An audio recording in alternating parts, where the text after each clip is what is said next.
I'm standing on a diving board with my arms in the air, looking at a red light. A producer is lurking hundreds of feet below me, looking worried. She calls up.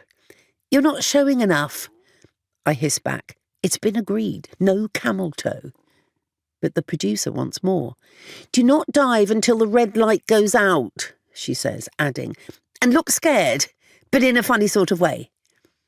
A few weeks before, I'd been shopping for Christmas gifts when my agent rang. "I've been asked if you want to do a reality TV show." I put my bath bombs back on the counter. Someone wanted me for a job. This felt pleasant. The agent was still speaking. "And they want you to dive." This less so.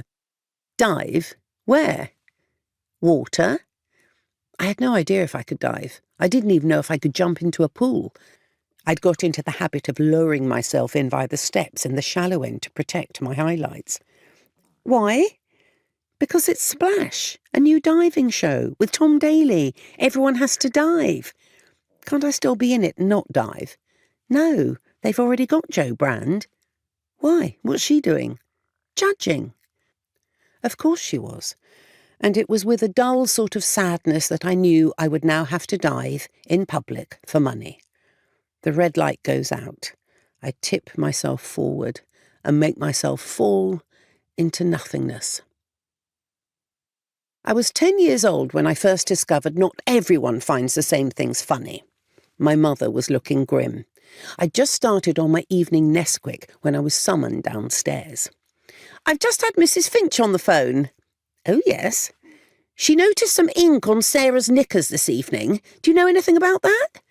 "Ink?" "Yes, apparently somebody had used a biro." "A biro?" "Yes.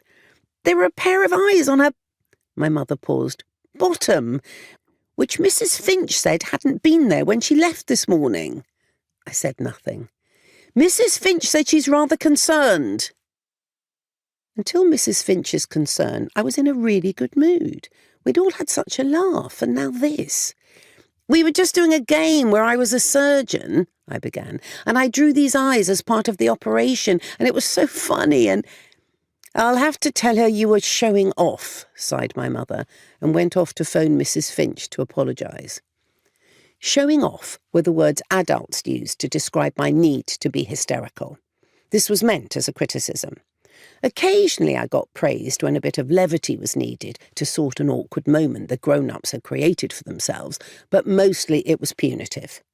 The problem was how to read the room. Would my behaviour be praised or punished? I spent most of my childhood making myself and other people laugh and then being told off for it.